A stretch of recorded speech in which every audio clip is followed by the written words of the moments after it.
My name is Matthew Reynolds. I'm 28 years old, and up until last week, I prided myself on being fearless. I've explored abandoned hospitals, trekked through deserts, and even camped alone in bear country.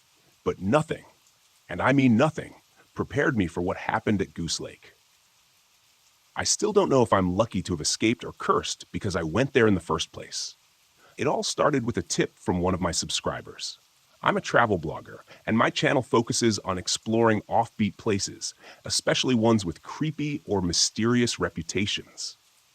A viewer messaged me about Goose Lake, a small body of water tucked away near Clinton, Iowa, and its supposed haunting by the drowned maiden. According to local legend, a woman named Mary Abbott drowned there in the late 1800s under suspicious circumstances. Some say she was killed by a jealous lover. Others claim she lures people to their deaths. It sounded perfect for my next video. I arrived at Goose Lake on a chilly October afternoon. The air smelled of damp earth and decaying leaves, and the water, still and dark, mirrored the overcast sky. The place was eerily beautiful, exactly the kind of location my audience loved. The first person I met was a fisherman named Nathan. He was pulling his boat up onto the shore as I parked my RV. "You camping here?" he asked, squinting at me like I just told him I planned to swim with sharks. "Yeah, just for the night," I said, grabbing my camera gear. "I heard there's some cool history here." Nathan snorted. "History? Sure, but not the kind you want to mess with." He told me about Mary Abbott's ghost, how people claim to hear her crying or calling their names at night. "If you're smart, you'll leave before sunset," he added, shaking his head. I laughed it off. I've heard plenty of spooky stories over the years, and none of them ever scared me off. Besides, I had a video to make. I spent the afternoon exploring the lake's edge, filming the dense woods and the water's inky surface. It was peaceful enough, at least at first. But as I was flying my drone over the lake, it suddenly veered off course and crashed into the water. "Damn it," I muttered, wading in to retrieve it. The water was icy cold, and as I pulled the drone out, I glanced down at the surface. That's when I saw it, a fleeting reflection of a pale, distorted face staring up at me. I froze, my heart pounding, but when I looked again, the reflection was gone. I told myself it was just my imagination. After all, I was primed to see something spooky, wasn't I? Back in the RV, I checked the footage from the drone. Most of it was fine until the last few seconds, where the camera captured a faint figure standing at the edge of the lake. It was too far away to make out details, but it sent a chill down my spine. As darkness fell, the lake took on an oppressive silence. No frogs croaking, no crickets chirping, just the sound of my own breathing. I cooked a quick dinner on the tiny RV stove, but I couldn't shake the feeling that I wasn't alone. Around midnight, I heard it, a soft knock on the RV door. My stomach twisted. Who could be out here at this hour? I grabbed a flashlight and cautiously opened the door. No one was there. I stepped outside, scanning the area. The beam of my flashlight caught something on the ground. Wet footprints leading from the water to my RV. They were small, like a child's, and they ended abruptly at the door. A shiver ran down my spine, and I bolted back inside, locking the door behind me. By morning, the eerie events felt almost like a dream. Determined to shake off the fear, I drove into town to meet Maggie O'Connor, a local historian who ran a shop filled with books, antiques, and trinkets. Maggie was delighted to talk about Goose Lake. Mary Abbott was a tragic figure, she said, her hands clasped over a steaming cup of tea. She was engaged to a wealthy man, but when he discovered she'd been unfaithful, he drowned her in the lake. "Do you believe she haunts the place?" I asked, half joking. Maggie's expression darkened. "I do. Many people have seen her, heard her crying. Some say she tries to pull them into the water, as if she's still searching for her lover, or her revenge." Before I left, Maggie handed me a small iron charm. "For protection," she said, "just in case." I returned to the lake feeling more uneasy than I wanted to admit. As night fell, the air grew heavy and an unnatural fog rolled in, obscuring the shoreline. Then the voices started. At first, they were faint, like whispers carried on the wind. But soon, they grew louder, more insistent. I couldn't make out the words, but they were definitely calling my name. I stayed inside the RV, clutching the iron charm Maggie had given me. My camera sat on the table, still recording in case anything happened.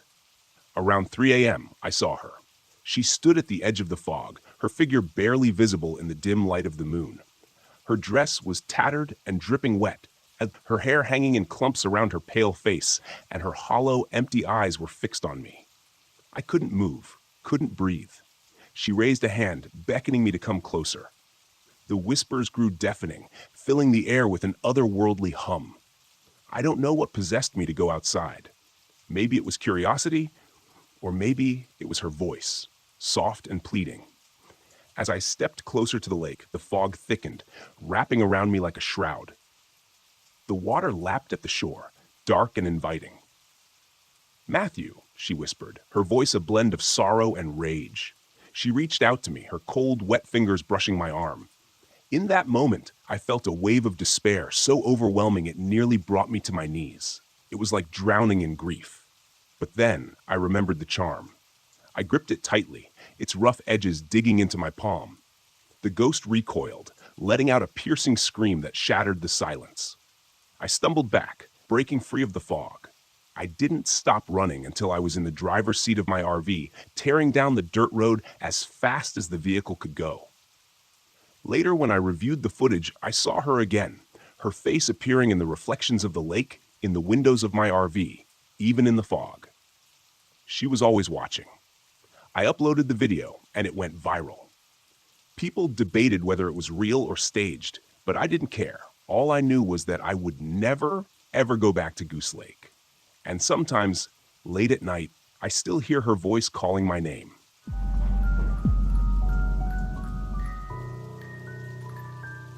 My name is Matthew Gordon.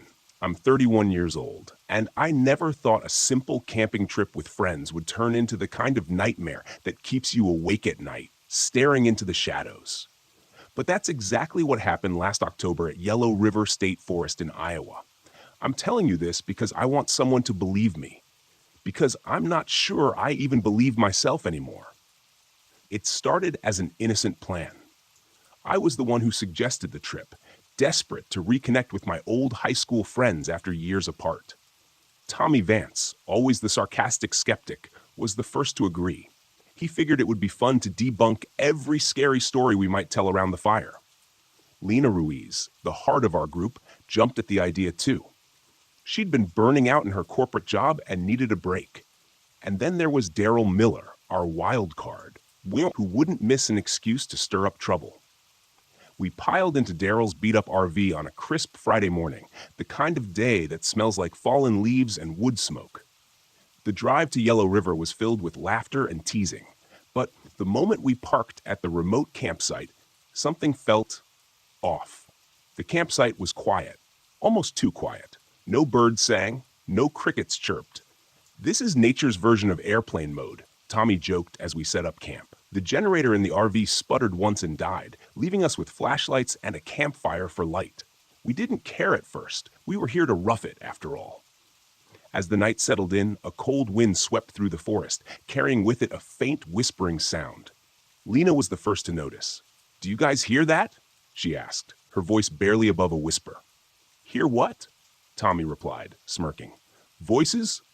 In the wind."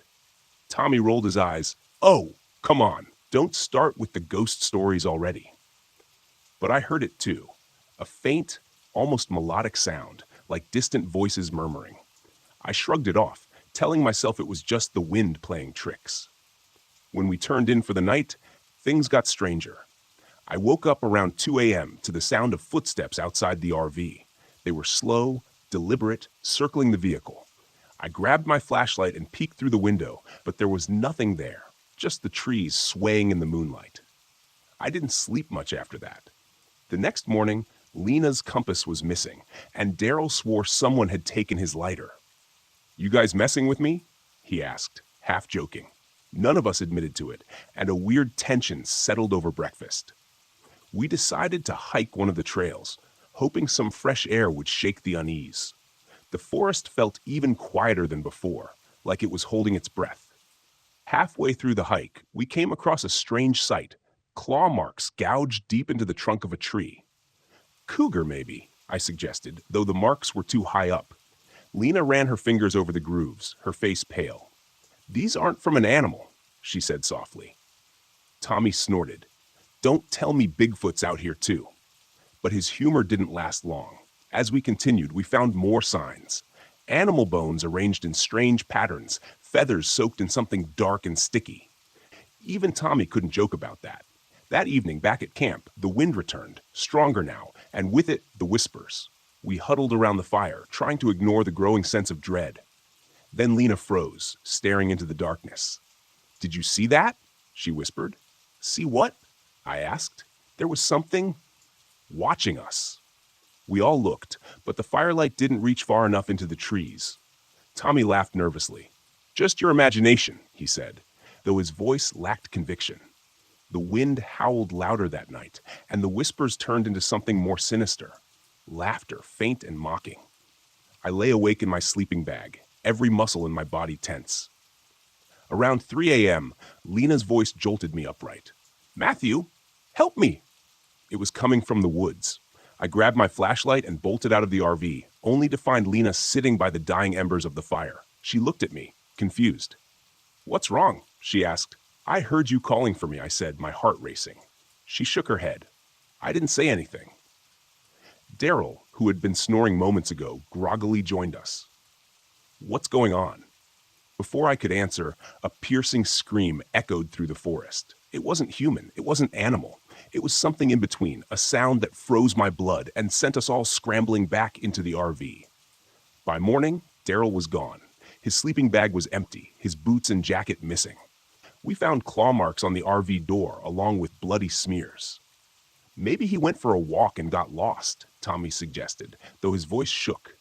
He wouldn't leave without telling us, I said. Lena was silent, her eyes darting nervously to the tree line. It took him, she finally whispered.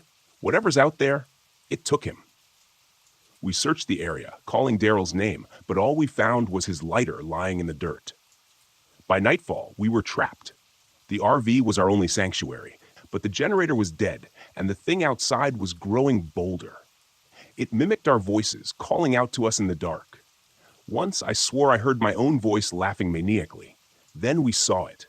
A tall, gaunt figure stood at the edge of the firelight, its glowing eyes fixed on us. It moved unnaturally, jerking like a puppet on strings. Tommy grabbed a makeshift weapon, a heavy wrench, and stood by the door. We're not dying here, he said. But the thing didn't attack. It just watched, its head tilting at odd angles. Then, in a voice that sounded like Daryl's, it said, "Come out and play." Lena screamed, and Tommy slammed the door shut. I knew we couldn't stay. The creature was toying with us, and it was only a matter of time before it grew tired of the game. Lena, trembling, suggested a protective circle. My grandmother used salt for protection, she said. We poured the salt from our supplies around the RV, praying it would work. The creature paced just beyond the line, its glowing eyes filled with malice. At dawn, we made our move, grabbing only the essentials. We fled the campsite, running blindly through the woods until we found a ranger station. The rangers didn't believe our story, of course. They said Daryl was likely lost and promised to send a search party. But they never found him. It's been months since that trip, and I still hear the whispers in my dreams. Sometimes, I think I see Daryl's face in the shadows, grinning at me with glowing eyes. Whatever that thing was, it's not done with us, and I don't think it ever will be.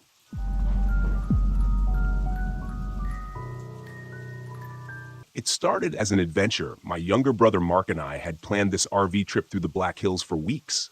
The forest called to me with its untamed beauty, rolling hills, dense pines, and endless trails. For Mark, it was less about nature and more about escape. Escape he needed, a break from the chaos of city life. We arrived mid-afternoon and parked the RV in a quiet clearing far from the main campground. Mark had grumbled the entire drive, but I shrugged it off. That was Mark, a constant critic but someone who meant well in his own way. "You're sure about this spot?" he asked, hopping out of the RV and surveying the area. "It's perfect," I said. "Remote, quiet, and I'll get some amazing shots at dawn. Just wait." Mark rolled his eyes. "Great, I'll wait while the wolves circle us." I ignored him. unloading the gear. The air smelled of pine and damp earth, and the faint hum of wind through the trees felt almost alive. But there was something else too, something I couldn't quite place, a heaviness. I shook it off as excitement. After all, this was what I lived for, untouched wilderness and the promise of a perfect shot. The hike to the overlook was more challenging than I anticipated. Our GPS kept losing signal, and the trail became harder to follow. Mark, unused to the wilderness, was slipping and cursing every few minutes. "Jason," he groaned, stopping to catch his breath. "Are you sure you know where we're going?" "It's a marked trail," I said, though I was starting to doubt myself. "Just keep moving." We were still debating when we met Amber. She emerged from the trees like she belonged there, her boots worn, her hair tied back in a messy braid. She looked like she'd been hiking for days. "Hi," she said, her voice friendly but cautious. "You two lost?" "No, just exploring," I said quickly. Amber raised an eyebrow. "You're heading into sacred ground." Mark snorted. "Sacred? What, like ancient burial sites?" Amber's expression hardened. "Something like that. The Lakota believe this area is protected. It's not a place for tourists." "Good thing we're not tourists," I said, trying to keep the conversation light. "I'm a photographer, just here for the scenery." She didn't seem convinced. "Be careful. The Black Hills have their secrets. You don't want to upset the wrong thing." I laughed, unsure how to respond, but her words left a chill in the air. She turned and disappeared into the trees, leaving Mark shaking his head. "Who does she think she is? Ghost Patrol?" "She's just trying to help," I said, though her warning lingered. I glanced at the darkening forest and picked up the pace. By the time we reached the campsite, the sun had dipped below the hills, casting long shadows across the clearing. I set up my camera, hoping to capture the golden hour, but my focus kept drifting to the forest. Something about it felt off. Mark sat by the fire, poking at the flames. "This place is creepy," he muttered. "Too quiet." He wasn't wrong. There were no birds, no insects, just an oppressive silence that wrapped around us like a shroud. I busied myself with the camera, reviewing footage from earlier. That's when I saw it, something in the corner of the frame. A shadow, humanoid but distorted, standing just beyond the trees. I rewound the clip and zoomed in, but the figure dissolved into static. "Everything okay?" Mark asked, noticing my frown. "Yeah," I lied, shutting off the camera. "Just a glitch." The first howl came after midnight. It wasn't a wolf or coyote. I'd heard those before. This was deeper, guttural, like the earth itself was groaning. Mark bolted upright in his sleeping bag. "What the hell was that?" I grabbed the flashlight and scanned the forest. Probably just an animal. "Yeah, an animal planning to eat us." "Go back to sleep," I said, though I didn't believe my own words. The howling came again, closer this time. I stayed awake the rest of the night, gripping the flashlight like a lifeline. The next morning, I noticed tracks around the campsite. Large paw prints, too big for a wolf. They circled our tents and led into the forest, where they vanished abruptly. "See?" Mark said, pointing at the prints. "I told you something's out there. It's probably a bear." "Isman," I said, trying to stay calm. "Let's focus on the hike." But Mark wasn't convinced. He kept glancing over his shoulder as we trekked deeper into the hills. By mid-afternoon, the tension was palpable. "Why don't we just head back?" he suggested. "We're close to the overlook," I said, though I wasn't sure anymore. The trail had shifted somehow. Landmarks from the map were missing, and the terrain felt unfamiliar. Mark groaned but followed. That's when the smell hit us, metallic and foul like rotting meat. Mark gagged, covering his nose. "What is that?" he asked. "I don't know," I said, but my stomach churned. The forest felt alive, the shadows stretching unnaturally long. We returned to camp just before dusk, exhausted and uneasy. I reviewed the camera footage again, hoping to distract myself, but what I saw made my blood run cold. The shadow was back, clear this time.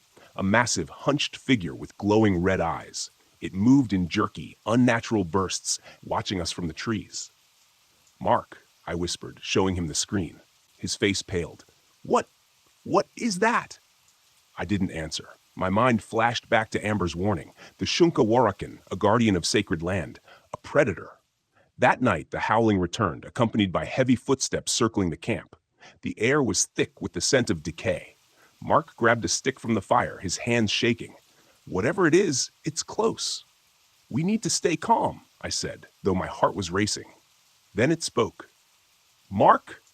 A voice called, eerily familiar. It sounded like mine, but distorted, stretched. Mark, help me. Mark froze, his eyes wide. Did you hear that? It's not me, I said. Don't listen to it. The voice came again, closer. Mark, I'm hurt. Come here. Mark bolted. I shouted after him, but he disappeared into the trees. I grabbed the flashlight and ran, the firelight fading behind me. I found Mark slumped against a tree, his breathing shallow. A shadow loomed over him. The Shunka Warakin.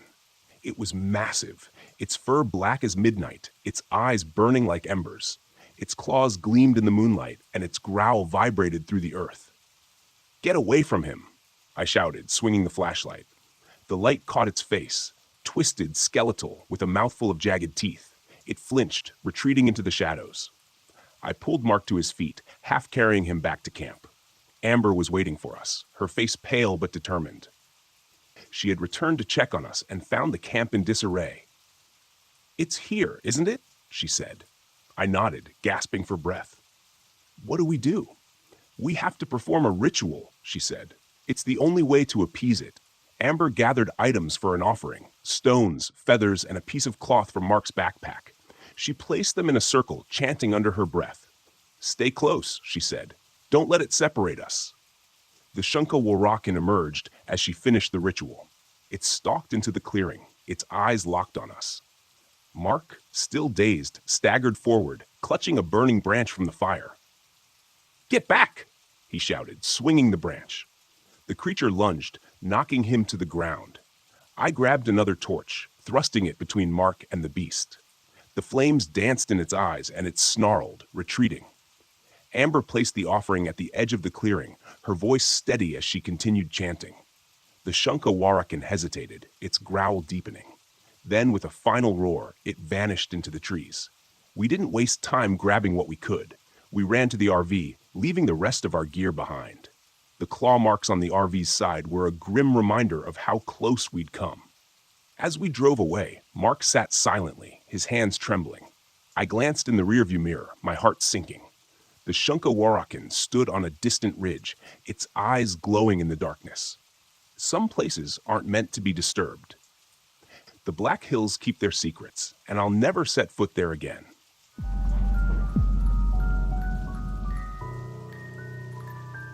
My name is Jaden Wood, and I'm 41 years old. What I'm about to tell you happened 2 years ago at Hitchcock Nature Center in the Loess Hills of Iowa.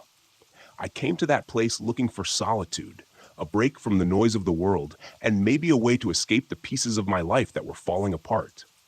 What I found was something else entirely, something I still can't explain, but I know was real. It started with my RV, a 1998 Gulfstream I'd picked up after my divorce. I'd spent months fixing it up, replacing the old pipes, tuning the engine, and making it the kind of space I could live in comfortably for weeks at a time. That was the plan.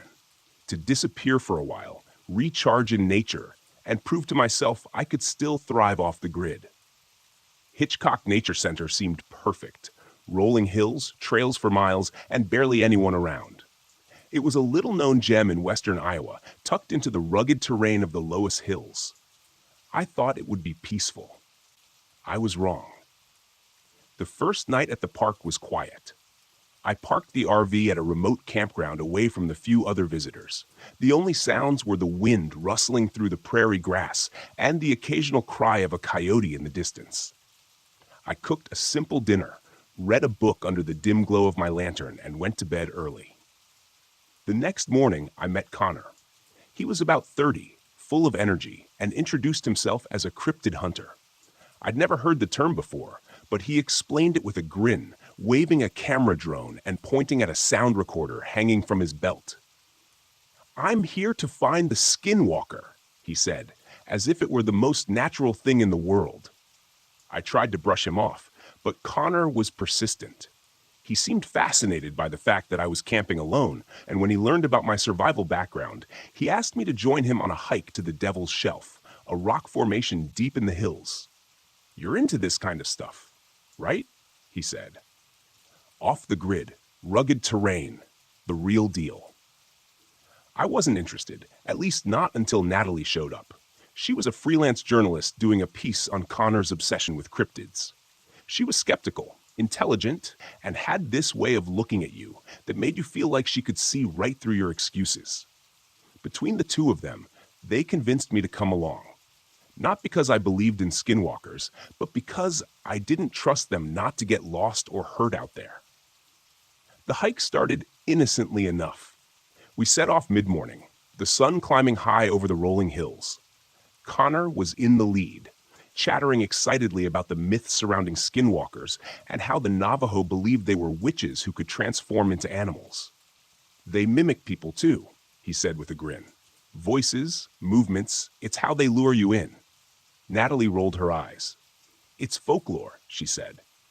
A way to explain things that go bump in the night. I stayed quiet, focusing on the trail. The deeper we went, the more rugged and unfamiliar the terrain became. The hills seemed to close in around us, the trees growing denser, the air heavier. By noon, we'd lost the main path entirely, following a deer trail that Connor swore would lead us to the Devil's Shelf. That's when the first strange thing happened. Connor's drone, which he'd been using to map the area, crashed inexplicably. It fell from the sky with a crack, its blades mangled. That's weird, he muttered, inspecting the damage. Battery was full. Natalie raised an eyebrow. Maybe your skinwalker doesn't like technology. Connor laughed, but I could see a flicker of doubt in his eyes. As the day wore on, more things went wrong. The temperature dropped suddenly, the air taking on a chill that didn't match the sunny sky. Our GPS devices started acting up, showing us in places we knew we weren't. And then there were the tracks. Animal prints at first, but as we followed them, they morphed into something else. Barefoot human prints, deep and deliberate, leading into the trees. That's not normal, I said, breaking the silence. Connor's face lit up with excitement. Proof, he said. We're close. But Natalie looked uneasy for the first time. Her confidence wavered. We pressed on, and by late afternoon, we reached the Devil's Shelf, a jagged outcrop of rock overlooking a steep ravine. The place felt wrong. The wind was louder there, almost like it was whispering, and the trees around the clearing seemed unnaturally still. Connor set up his equipment while Natalie took notes, her hand trembling slightly. I wandered to the edge of the clearing, scanning the tree line. That's when I saw it, a figure crouched low among the trees. It looked like a coyote, but its proportions were all wrong. Its legs were too long, its movements too human. It was watching us. Jaden, Connor called, snapping me out of it. Check this out! I turned back to the group, but the figure was gone. Night fell fast in the hills, and we decided to camp at the Devil's Shelf despite my protests. It's the perfect spot, Connor argued. No way am I leaving now. Reluctantly, I helped set up camp, keeping my flashlight close. The RV was miles away, and I didn't like the idea of being out here after dark. The fire we built felt small, its light barely penetrating the shadows. The first attack came just after midnight. We were sitting around the fire when the RV started shaking violently. I grabbed my flashlight and ran toward it, Natalie close behind. Connor stayed by the fire, shouting something I couldn't make out. The RV's door was open, swinging wildly in the wind. Inside, everything was in disarray, drawers pulled out, supplies scattered. And there, standing in the doorway, was a figure. It was hunched, its features hidden in the darkness, but its eyes glowed a sickly yellow light that made my stomach turn. It stepped toward me, and as it moved into the light, I saw its face. It was my face. I froze, my mind struggling to process what I was seeing. The creature grinned, its teeth too sharp, too many. Then it spoke, its voice a perfect imitation of mine. Jaden, come closer. Natalie screamed and the thing lunged. I slammed the door shut and we ran back to the fire where Connor was shouting incoherently. It's out there, I yelled. We need to leave now. But leaving wasn't an option. The RV wouldn't start and the skinwalker was everywhere. It circled the camp, its voice echoing from the darkness, calling our names. Connor was the first to break. He ran into the trees, shouting, I see it! I see it! We found him hours later, huddled at the base of a tree, muttering nonsense. His face was pale, his eyes wide with terror. He wouldn't respond to us, wouldn't move. Natalie and I dragged him back to the camp, our fear growing with every step. The skinwalker was playing with us, wearing us down. It killed animals around the camp, leaving their mutilated bodies as warnings. It mimicked our voices, our movements, sowing distrust and confusion. By dawn, I was out of ideas. The ash from the fire was my last hope. I remembered reading somewhere that it could ward off evil spirits, so I gathered as much as I could, drawing a circle around me and Natalie. We sat inside, holding Connor between us, and waited. The skinwalker came just before sunrise. It circled the ash, testing it, its yellow eyes glowing in the dim light. It laughed, a horrible guttural sound, and then finally, it retreated. We made it back to the RV hours later, Connor barely conscious. The vehicle started this time, and we drove away without looking back. Connor never recovered. He disappeared a few months later, and part of me wonders if he went back to the hills. Natalie published her story, framing it as fiction, but I could see the fear in her eyes whenever she talked about it. As for me, I haven't been back to Hitchcock Nature Center. I sold the RV, moved to the city, and tried to forget. But some nights when the wind is just right, I hear it, the whispering, the laughter. It hasn't left me, and I don't think it ever will.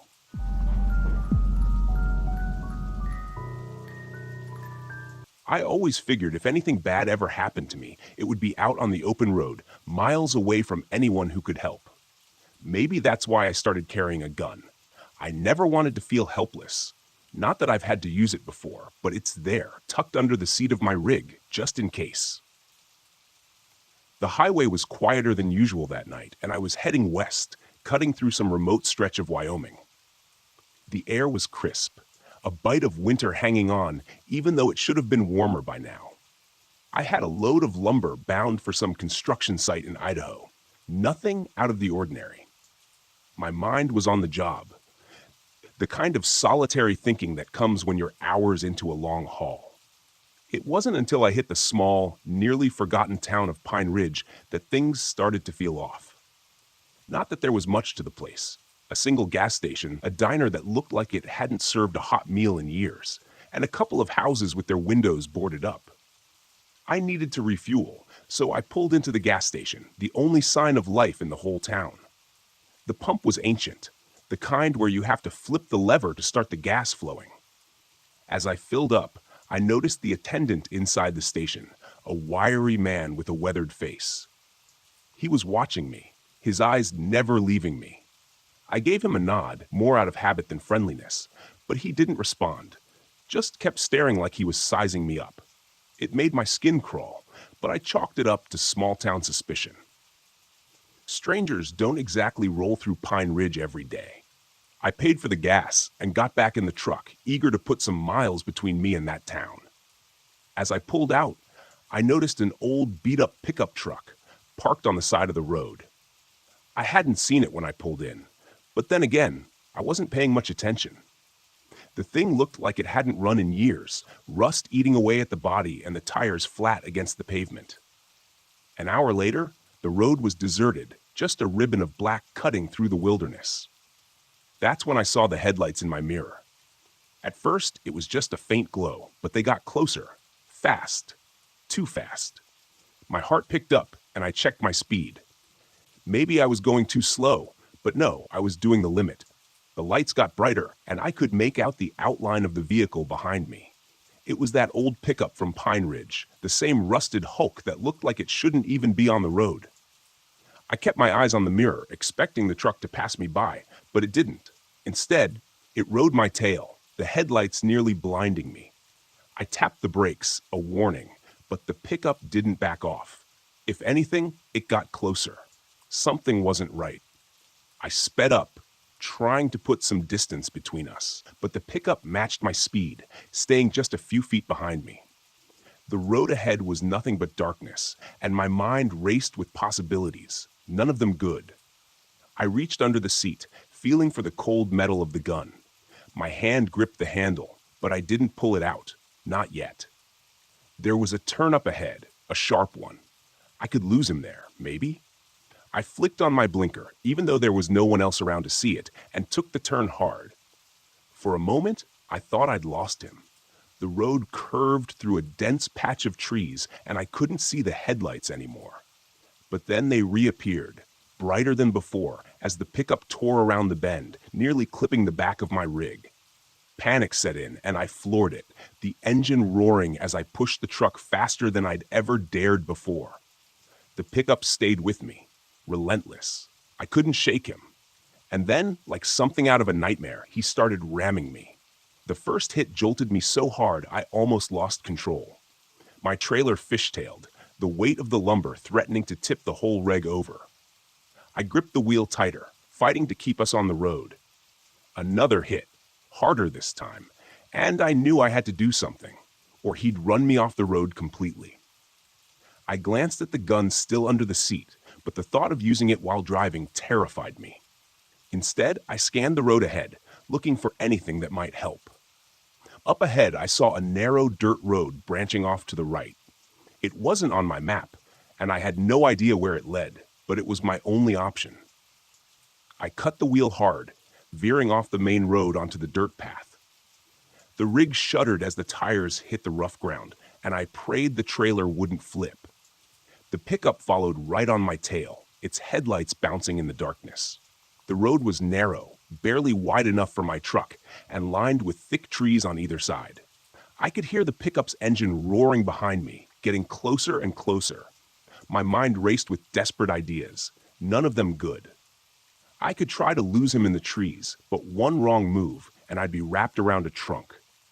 And then, out of nowhere, the road ended.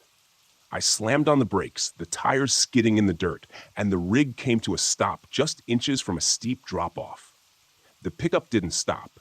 It rammed into the back of my trailer with a sickening crunch, and I heard metal tearing as the trailer swayed dangerously over the edge. The impact threw me forward, and I fought to stay in control. I could feel the weight of the lumber shifting, the whole rig threatening to go over. I had seconds, maybe less. I didn't think. I yanked the gun out from under the seat, kicked open the door, and jumped out. I hit the ground hard, rolling to avoid the drop-off. The pickup's engine was still running, the headlights casting an eerie glow over the scene. I scrambled to my feet, the gun in my hand, and turned to face the pickup. The driver's door opened, and a man stepped out. He was tall, broad-shouldered, and covered in grease and grime, his clothes tattered, hanging off him like they'd been through hell. He didn't say a word, just started walking toward me, his steps slow and deliberate. I leveled the gun at him, my hands shaking. "Stay back!" I shouted, but he kept coming. Closer now, I could see his face. It was twisted, scarred, like he'd been in 100 fights and lost every one of them. His eyes were cold, empty, like there was nothing human left inside him. He didn't stop. I pulled the trigger.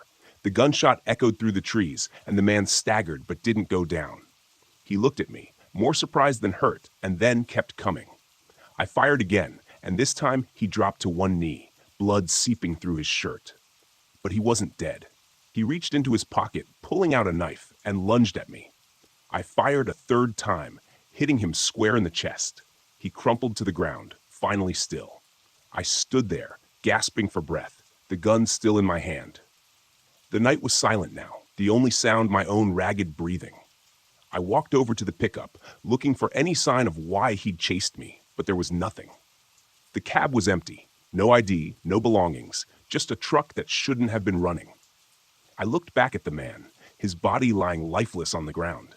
There was no question he was dead. I had the gun, the spent shells, and his blood on my hands.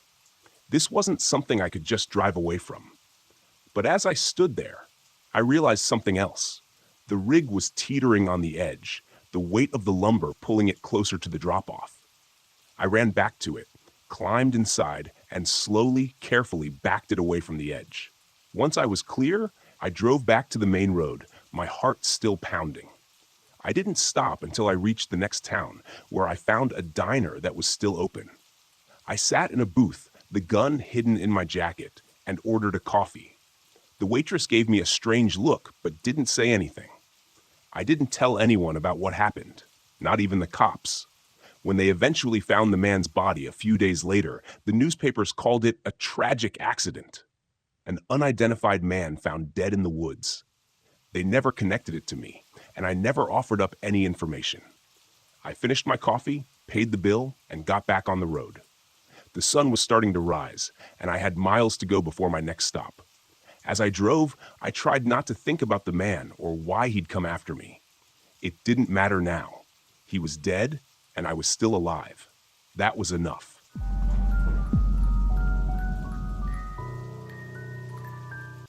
I thought this trip would fix everything. I thought that a week out in the woods, just me and Tyler, would somehow repair the damage from the past year.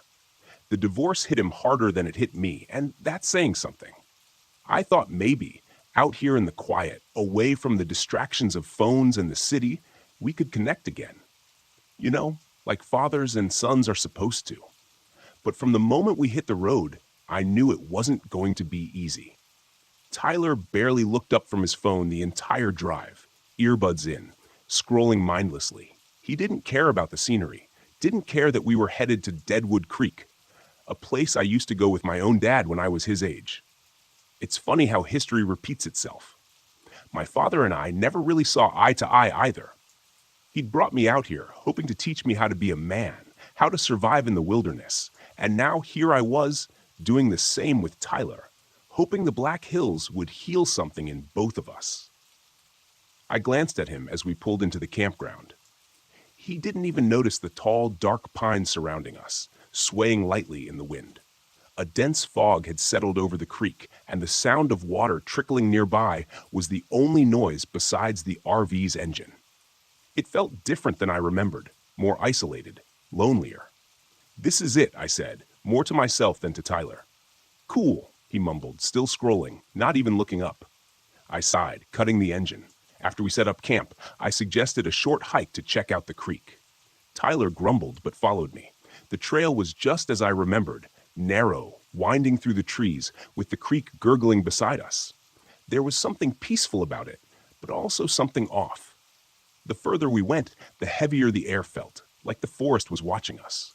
We reached the creek's edge, where the water ran fast over the rocks. I crouched down, letting the cool water run over my hand.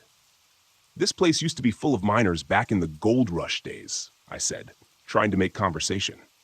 "A lot of people came out here looking to strike it rich. Some of them didn't make it out." Tyler shrugged. "I guess," he said. I stood up and brushed off my hands. Frustrated. "You know, you could try enjoying this." He looked up from his phone for the first time and scowled. "I didn't ask to come here." I bit my tongue, holding back the argument that wanted to burst out. "Let's head back to camp."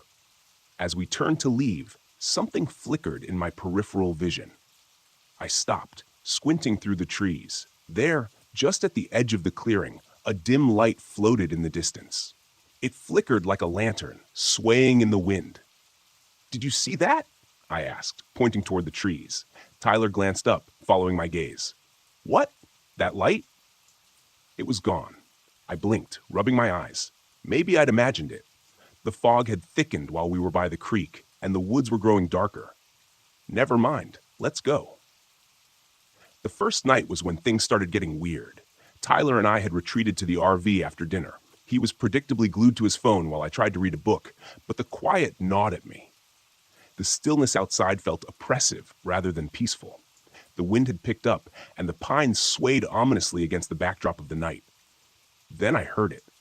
At first, I thought it was just the wind, a soft, barely there sound like whispers carried on the breeze. But as I listened, it grew more distinct. Not the wind, voices, faint, disembodied voices murmuring just outside the RV. "Did you hear that?" I asked, sitting up straighter. "What?" Tyler didn't even look up. "The voices outside." Tyler pulled out one of his earbuds, frowning. "What are you talking about?"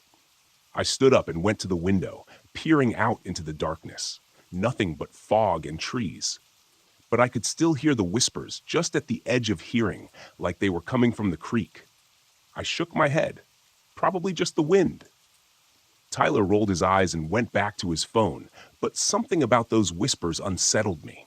That night as I lay in bed, I couldn't shake the feeling that we weren't alone. The next morning, the air felt even heavier. Tyler was still distant, sulking around camp, so I suggested another hike, hoping it would clear the tension between us. He reluctantly agreed, and we set off down the trail again, heading back toward the creek. But this time, the unease I'd felt the day before was stronger. Every rustle in the trees, every crack of a branch set me on edge. As we walked, I couldn't help but glance over my shoulder. The feeling of being watched was constant now, like eyes were following us from the shadows. Then I saw it again. The light.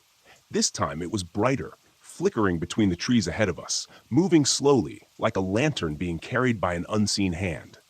"There it is," I whispered, grabbing Tyler's arm. "Do you see it?" He stopped, frowning. What? What are you talking about?" The light flickered in and out, growing dimmer before vanishing completely. I took a step forward, but Tyler grabbed my arm. "Dad, let's just go back." I wanted to argue, but the look on his face, the fear in his eyes, stopped me. Truth be told, I was scared too. "Yeah, let's go." That night, the footsteps started. It was late, maybe past midnight, and I just managed to drift off when I heard them. Slow, deliberate steps crunching on the gravel outside the RV. At first, I thought it was just an animal, maybe a deer or something, but the steps were too heavy, too purposeful. I lay there, holding my breath, listening as the footsteps circled the RV.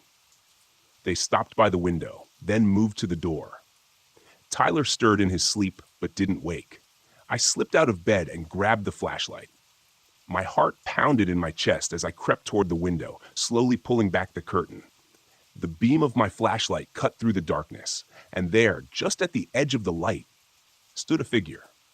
It was tall, dressed in ragged, old-fashioned clothes, like something out of the Gold Rush era.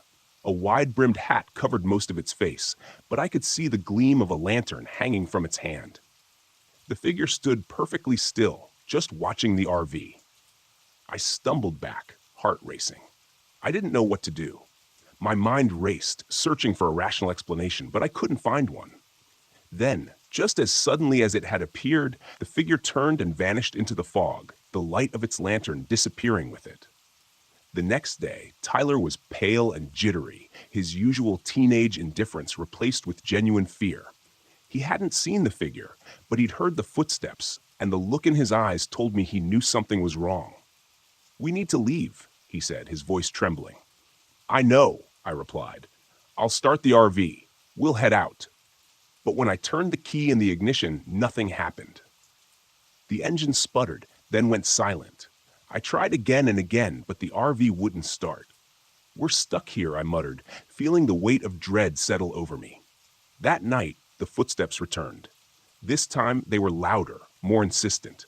The figure was back, pacing around the RV, dragging something behind it.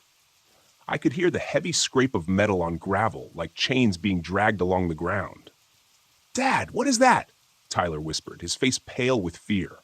I didn't have an answer. I grabbed the flashlight and stepped toward the door. "Stay inside," I told him. "No, don't go out there," he begged, grabbing my arm. But I couldn't just sit there, listening to the thing outside. I had to confront it. I opened the door and stepped out into the cold night. The figure was there, standing by the creek, its lantern casting an eerie glow over the water. It didn't move as I approached, just watched me with shadowed eyes. "What do you want?" I shouted, though my voice trembled. "What are you?" The figure didn't respond. Instead, it slowly lifted its arm, pointing to the ground near the water's edge. There, half buried in the mud, was an old rusted gold pan. I didn't understand at first, but then it hit me, the legend, the miner's ghost protecting his lost fortune. I knelt down, my hands trembling, and lifted the pan from the mud. As soon as I touched it, the figure vanished. The footsteps stopped, the whispers and the wind fell silent. The air was lighter, the oppressive weight lifted. I stood there for a long time, holding the gold pan, my mind racing. Then, without looking back, I turned and went back to the RV. The next morning, the RV started without a hitch. We left Deadwood Creek behind, and neither of us spoke about what happened. But as we drove away, I couldn't help but glance in the rearview mirror, half expecting to see the figure watching us from the trees. I didn't, but I knew, deep down, that something had happened out there, something I couldn't explain, something I would never forget. And maybe, just maybe, Tyler and I would be okay.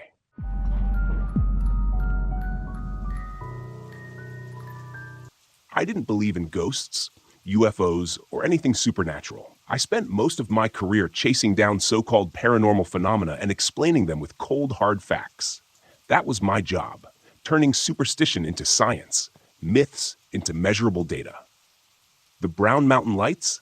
They were just another mystery waiting for a rational explanation.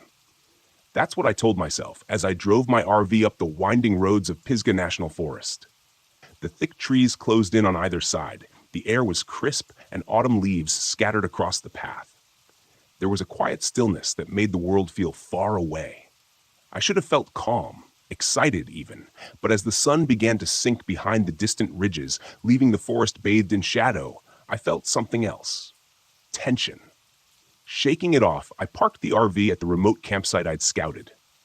This was supposed to be a solo trip, a few days to get up close and personal with the Brown Mountain Lights, interview locals, take readings, and prove once and for all that the lights were nothing more than atmospheric conditions or optical illusions.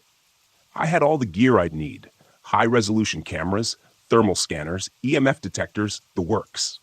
I wasn't expecting to find anything supernatural, just an anomaly. And anomalies had explanations. But the moment I stepped out of the RV, a chill ran through me. The trees rustled softly, as if whispering some secret I wasn't meant to hear. Focus, I muttered to myself, dragging my gear out and setting up the cameras, angling them toward Brown Mountain Ridge. I had a perfect view of the ridge from my campsite, miles away but clear in the distance. That's where the lights were supposed to appear. By the time I was fully settled in, I was sitting outside the RV, bundled in a jacket, sipping coffee, and staring out into the dark, waiting. The forest was eerily silent.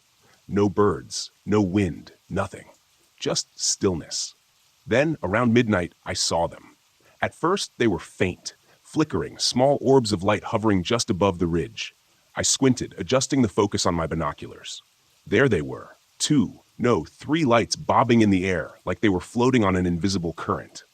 I grabbed my camera, flipping the switch to start recording, but nothing happened. The lens stayed black, the screen dead. What the hell? I muttered, fiddling with the buttons. Fully charged and brand new, the camera shouldn't have malfunctioned. I checked the battery, clicked it back into place, and tried again. Still nothing. Frustration surged through me. This was exactly what I'd come here for. The lights, right there in front of me. And I couldn't even capture them. I stood up, grabbing my thermal scanner, but when I flipped it on, the screen flickered, then went dark. "Come on," I whispered, trying to stay calm. The gear wasn't cheap, and none of it should have been failing, but it was, piece by piece. The lights danced on the ridge, growing brighter, closer. My heart raced. I wasn't scared, I told myself. I was just annoyed. The logical part of my brain struggled to make sense of it. Maybe the electronics were glitching because of interference, some kind of electromagnetic field or something. I took a deep breath, trying to settle my nerves. But the lights, those strange pulsing orbs, kept moving, almost as if they were drifting toward me. The air turned cold. So cold that I could see my breath misting in front of my face. A thin layer of frost started forming on the ground, on the RV windows, on my gear. I pulled my jacket tighter around me, my hands beginning to stiffen in the chill. It didn't make sense. The weather forecast had called for a cool night, but nothing like this. I checked my phone's temperature app. 30 degrees here? Impossible. I glanced at my surroundings, feeling the silence close in around me. Then I noticed the lights were no longer on the ridge. They were much closer now, floating just above the treetops, flickering like distant fireflies, but larger. Too large. I watched, heart pounding, as they bobbed and weaved. Their glow cast long shadows on the ground. I pulled out my phone to take a video. The screen flashed, then went black. It wouldn't turn on. Frustration boiled over. I slammed the phone down on the camping table. It bounced. I stood there, fists clenched, trying to keep my cool. This was why people got sucked into believing nonsense, because technology failed at the worst possible moment. The lights weren't supernatural. There had to be an explanation. Maybe the cold was messing with the equipment or some kind of atmospheric distortion. But then I saw the handprints. Small, faint handprints etched in frost on the RV window. They hadn't been there before. I knew that. I stared at them, my breath catching in my throat. They looked like the handprints of a child, no more than a few inches across, and they were slowly, gradually melting away in the cold. A prickling sensation crawled up the back of my neck. I turned to look at the lights, now hovering at the edge of the forest. Close enough that I could make out their eerie bluish glow. They flickered in the trees, moving in slow, lazy circles as if they were watching me, waiting for me. The rational part of my mind screamed that it was impossible. There was no way the lights could have traveled that fast. No way they could be this close. I'd seen videos, read reports. They were always distant, spectral, unreachable. But now they felt personal, as if they were beckoning me. I swallowed, my throat tight. Without thinking, I took a step forward. The cold deepened, pressing in on me from all sides. The frost crept up the sides of the RV, spreading like delicate veins. The temperature continued to drop. My breath came out in ragged gasps, and my vision blurred.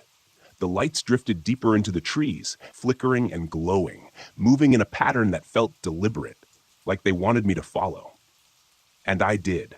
I grabbed my flashlight, my hands trembling as I made my way toward the forest's edge. The beam of light was weak, barely cutting through the dark. I kept my eyes on the lights, feeling a strange pull in my chest, like something was urging me forward. As I entered the trees, the world grew darker. The lights danced just out of reach, always a few steps ahead of me, their glow casting an ethereal light on the twisted branches. The forest felt wrong, too quiet, too still. I checked my watch. 2 hours had passed. I hadn't even noticed. My legs ached, and I realized with a sinking feeling that I had no idea how far I'd wandered. The lights flickered again, brightening as they circled a large boulder ahead, and then they stopped, hovering there, motionless. I took a step closer, and that's when the hallucinations began. Shapes. Faint figures moving in the trees, shadows stretching unnaturally long. And there, between the branches, I saw faces. Pale, expressionless faces staring at me with hollow eyes. I blinked, and they were gone. Panic set in. I turned to leave, but the forest had shifted. The path I'd taken was no longer clear. Everything looked the same. The same trees, the same twisting branches. The lights pulsed behind me, glowing brighter as if taunting me. I ran. My breath came in short, sharp bursts. My heart raced in my chest as I stumbled through the underbrush, trying to find my way back to the campsite. The lights flickered at the corners of my vision, but I ignored them. Then I heard it. Footsteps. Light. Quick footsteps crunching through the frost behind me. I didn't dare look back. I ran faster, my flashlight flickering and dying in my hand. I broke through the tree line, gasping for air, and saw the RV ahead. A welcome sight. But the air around it was colder than ever.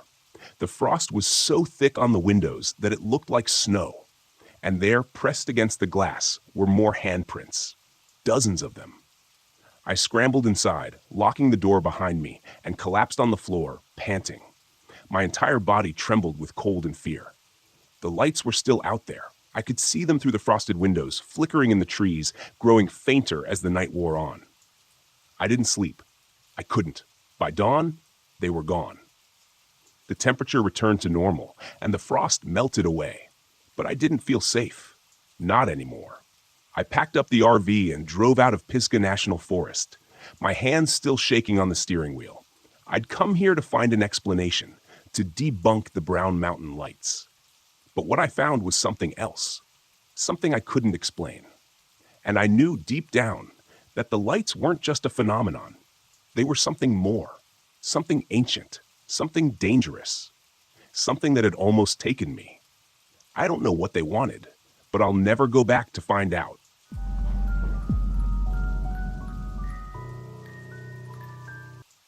I was halfway up Blackwater Ridge when Glenn warned me about the lights. His bait shop was the last stop before the mountain trail turned into pure wilderness, and I dropped in for some extra firewood. He was standing behind the counter, leaning on his elbows, watching me load up my supplies. His words hung in the air long after they left his mouth. "People get lost up there," he said, his voice low and cautious. "You hear the stories?" I zipped up my jacket and shook my head. "What stories?" "About the lights. They show up when the sun goes down, start flickering in the trees like they're leading you somewhere. But you follow them. You don't come back." I should have known better than to brush him off. I should have asked more questions. But the truth was, I didn't care. I wasn't here for ghost stories or local superstitions. I was here to clear my head after everything that had happened with Ryan, the breakup, the endless nights of replaying every argument in my head. I needed this time away from the world. Just me and my RV parked in the middle of nowhere. Blackwater Ridge had seemed perfect, a remote place where no one could find me, and more importantly, where I wouldn't be tempted to find anyone. "I'll be fine," I told Glenn, trying to smile, but his eyes were serious, unblinking. "Just watch yourself," he said, handing me a small pouch as I paid for the wood. "Keep this with you. Some folks say it helps." "What is it?" "Just something my family's passed down," he said, avoiding my gaze. "Might keep the lights away." I didn't believe in that kind of thing, but I pocketed the pouch anyway, more out of politeness than anything else. Then I left the shop, got into my RV, and made my way up the winding mountain road toward Blackwater Ridge. The campsite was exactly what I'd hoped for: deserted, overgrown, and tucked away in a grove of tall pines. The air smelled crisp and clean, and for the first time in weeks, I felt like I could breathe. The old campground looked like it hadn't been touched in years. There were a few rusted RVs half hidden in the foliage, relics of past campers who had either left them behind or forgotten about them altogether. I parked my RV at the far edge of the grove, close enough to the trees to feel enclosed, but far enough from the abandoned vehicles to avoid any weird vibes. It was perfect, a place to disconnect and forget. That first day was peaceful. I went for a hike, snapped a few photos, and by the time the sun was setting, I was sitting outside by the fire pit, listening to the crackling flames and sipping from a thermos of tea. The sky was clear, and the stars began to poke through the darkness, dotting the sky like tiny pinpricks of light. Then, out of the corner of my eye, I saw it. A small flickering light deep in the woods just past the tree line. At first, I thought it was a firefly, but it was too big. It moved slowly, gliding through the trees like it was looking for something or someone. I sat up, narrowing my eyes to focus. The light was faint but unmistakable. It pulsed gently like a heartbeat, its glow barely reaching me through the dense pines. Then another light appeared beside it. Then another. 3 faint orbs flickering in unison, moving deeper into the forest. Glenn's warning about the lights echoed in my mind, but I shook it off. They were probably just campers in the distance, or maybe a reflection from a house far off the ridge. I wasn't about to let some old superstition spook me on my first night. I sat back, trying to relax, but the lights wouldn't leave me alone. They moved again, gliding slowly through the trees as if they were beckoning me to follow. I could almost hear a whisper in the air, like soft voices drifting on the wind. "Come closer." I stood abruptly, shaking my head. "No," I muttered to myself. "You're not doing this. You came here to get away, not chase after stupid lights in the woods." But the longer I stood there, the harder it was to ignore them. They were so gentle, so inviting. It felt like they were calling me, pulling at some part of me that I couldn't explain. My feet shifted forward, inching toward the forest edge. "Come." I blinked, snapping out of it. What was I doing? I wasn't about to follow some strange lights into the woods. Glenn had warned me, hadn't he? I couldn't let myself get sucked into this nonsense. I backed away from the trees, heart pounding, and went back into my RV, slamming the door behind me. The lights flickered one last time outside the window before they disappeared, swallowed by the darkness. The next day, I couldn't shake the feeling that I was being watched. I spent the morning hiking, trying to focus on anything but what had happened the night before. But the woods felt different now, quieter. The usual sounds of birds and rustling leaves had faded, replaced by a stillness that pressed in on me. Every time I looked over my shoulder, I thought I saw movement, a shadow darting between the trees or the faintest flicker of light just out of sight. I told myself it was paranoia, that I was letting Glenn's warning get under my skin. But deep down, I knew something wasn't right. By the time evening came, the anxiety had settled into my bones. I lit another fire and sat outside, staring into the flames, trying to calm myself. But as soon as the sun dipped below the horizon, the lights came back. This time, they were closer. I watched, frozen, as they flickered between the trees, more of them now. 5, maybe 6, all moving in the same slow, rhythmic pattern. They circled the edge of the campground, their glow soft but persistent. I felt that same pull again, stronger this time, like invisible hands reaching out to me. Come. The whispers were clearer now, louder. They filled my ears, my mind, drowning out everything else. It sounded like his voice, Ryan. His soft, pleading tone asking me to come closer, to follow. I stood, my body moving of its own accord. It wasn't just curiosity anymore. It was need. I needed to know what these lights were, where they were leading me. Maybe it was Ryan. Maybe he'd followed me, wanted to make things right. The thought was irrational, but in that moment, it made perfect sense. I took a step toward the forest, then another. My heart raced as I approached the tree line, the lights growing brighter, more vivid. But as I crossed into the shadows, something shifted in the air. The forest felt wrong, twisted, like the trees were closing in around me. The lights flickered erratically, their gentle glow turning sharp, jagged. I froze. The whispers turned darker, harsher. Come now. No, this wasn't right. This wasn't Ryan. This was something else, something wrong. I stumbled back, panic rising in my chest. The lights surged forward, surrounding me, blinding me. In desperation, I grabbed the pouch Glenn had given me, clutching it tightly. The lights flickered wildly, then dimmed. I backed away as the whispers receded and the lights finally disappeared, leaving me alone in the dark woods, shaking.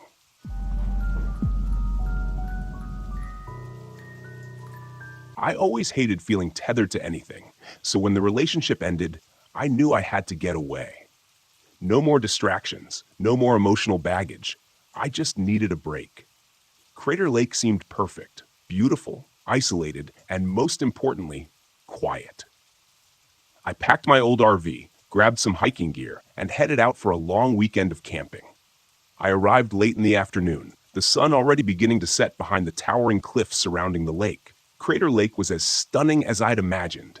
Deep blue waters so clear they reflected the sky, encircled by jagged cliffs that loomed like ancient sentinels. The park was busy enough near the main viewpoints, but I was smart. I'd found a campsite far from the crowds, tucked away near the southeastern shore where the trees were thick and the lake was quieter, almost unnervingly so. It was just what I wanted, solitude. But as I parked my RV and set up camp, a strange feeling settled over me. The wind was too still, and even though the lake was calm, there was a low hum in the air, like the whisper of something just out of earshot. I shook it off. Just nerves, I told myself. Nothing to worry about. After all, I hadn't done a solo trip like this since before I met Sarah. The memories tugged at me, but I pushed them away. I spent the first evening by the fire, watching the stars come out as the lake turned to ink. Crater Lake was famous for its clarity, its mirror-like surface reflecting everything above it perfectly. But tonight, the water looked different, darker, maybe even opaque. I stared out across the lake, trying to ignore the strange tightness in my chest when I heard it. A faint sound carried on the wind, laughter, childlike, distant, but unmistakable. I sat up, listening harder. The night was still, but there it was again, faint but clear. I scanned the shoreline, looking for anyone else camping nearby. Nothing but fog creeping over the water and the flickering shadows of my fire.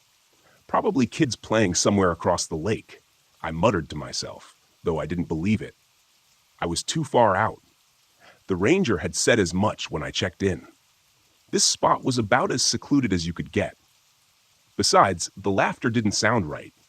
It was high-pitched, but it echoed strangely, like it was bouncing off the cliffs and the water at the same time. Shaking my head, I stood and stoked the fire, trying to lose myself in the warmth. The sound died away after a few minutes, and eventually I convinced myself it was nothing. Just the wind, or maybe my tired mind playing tricks on me. It had been a long drive, after all. I crawled into the RV that night, settling in for what I hoped would be a peaceful sleep, but the unease stayed with me, clinging to my mind like the fog that now blanketed the campsite. I dreamt of the lake, shapes moving beneath the surface, dark and indistinct, like hands reaching up from the depths. The next day was better. I hiked along the rim of the lake, took in the views, and even managed to shake off some of the weird vibes from the night before. The sunlight was bright and reassuring, cutting through the mist, and the water looked clearer now, less murky. I convinced myself I'd just been tired. That's all it had been.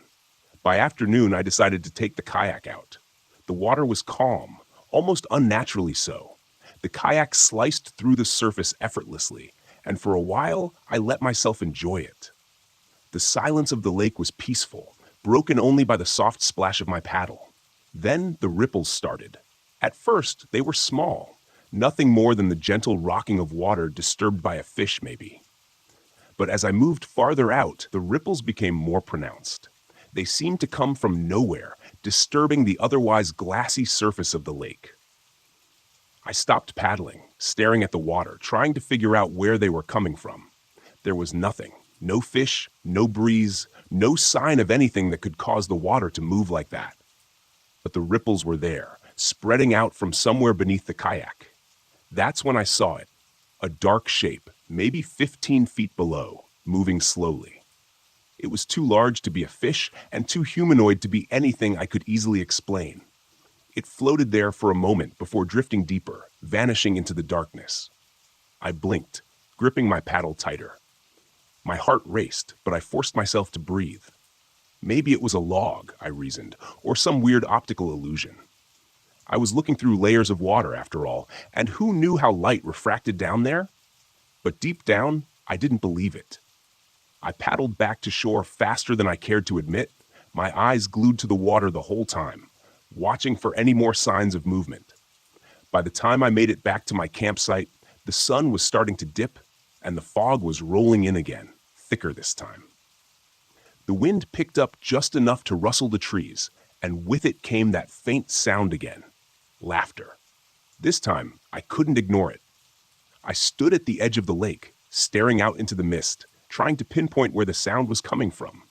It was definitely children's voices now, several of them, giggling and splashing. But as I scanned the shoreline, the hairs on the back of my neck prickled. There was no one there. No boats, no campers. Just the fog hanging low over the water like a shroud. I swallowed hard, my mouth suddenly dry. I should have packed up right then, driven away, and never looked back. But I stayed. Stupid, I know.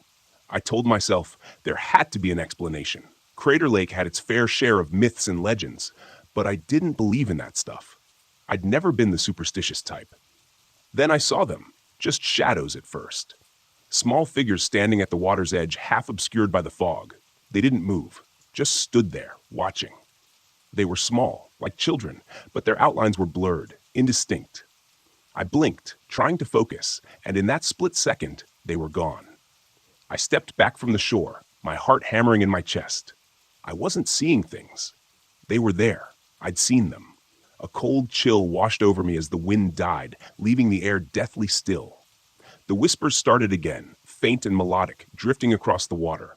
But this time, they were louder, closer. I backed toward the RV, glancing over my shoulder, half expecting to see those figures standing behind me. Nothing. I fumbled with the RV door, slamming it shut behind me and locking it. My hands were shaking, my mind racing. I sat there in the dim light, listening. The whispers grew louder, like they were pressing in on me from all sides. It was as if the voices were coming from the lake itself, echoing relentlessly. I closed my eyes, trying to block it out, but it didn't stop. The sound seeped into my mind, becoming clearer, more distinct. I could hear the splashing of water and the soft giggles turning into cries. It was children drowning, calling for help. I could hear their little hands slapping against the surface of the water, their desperate gasps for air. My breath hitched, panic rising in my chest. I had to get out of here. I threw my gear into the RV, not caring about the mess, as I reached for the ignition. The RV's lights flickered and died. The engine wouldn't turn over. I cursed under my breath, frantically trying the key again and again. Nothing.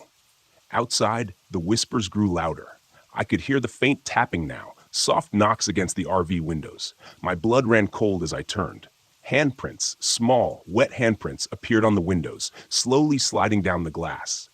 The whispers turned into cries. The tapping grew more frantic, louder, as if they were trying to get in, trying to pull me out to the water.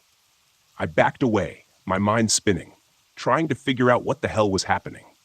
The air inside the RV felt suffocating, thick with dread. Then I heard it. Splashing, close, right outside, like something was struggling in the water.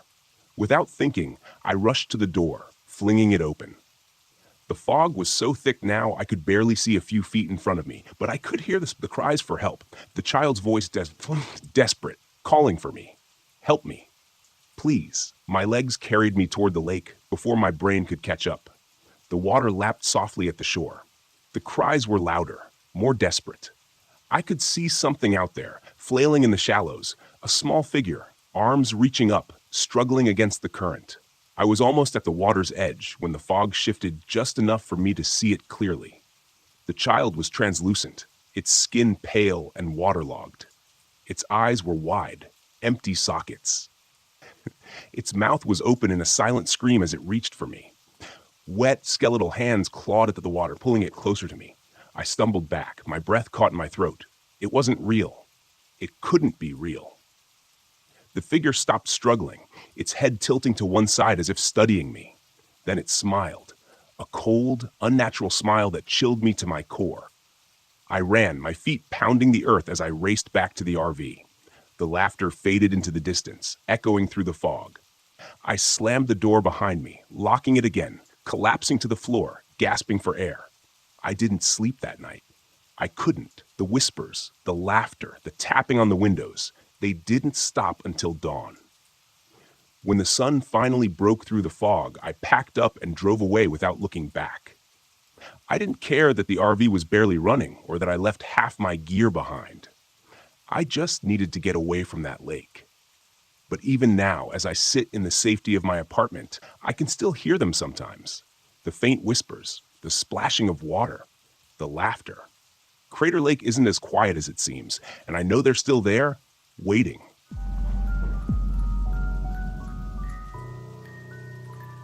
I had been staring at the sinkhole for hours. The edges of the earth had crumbled away into a perfect jagged circle, leaving nothing but a gaping void beneath me. It was unnervingly symmetrical, as though the ground hadn't collapsed on its own, but had been carved out by something or someone.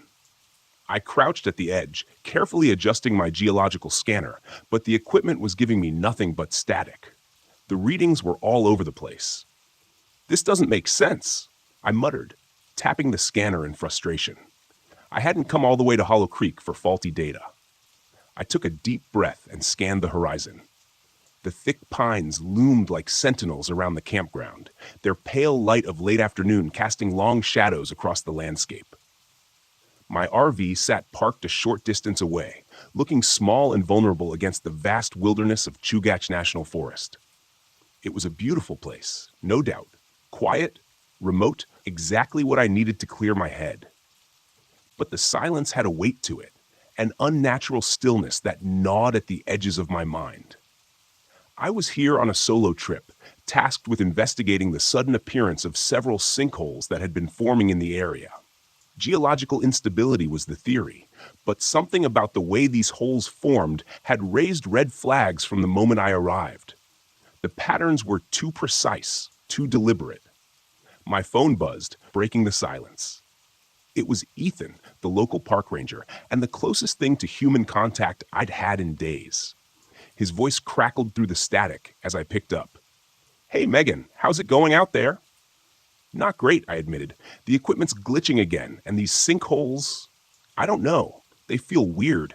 Not like anything I've seen before." Ethan chuckled, but there was an edge to it. Hollow Creek's always been strange. You wouldn't be the first to think something's off here. What do you mean?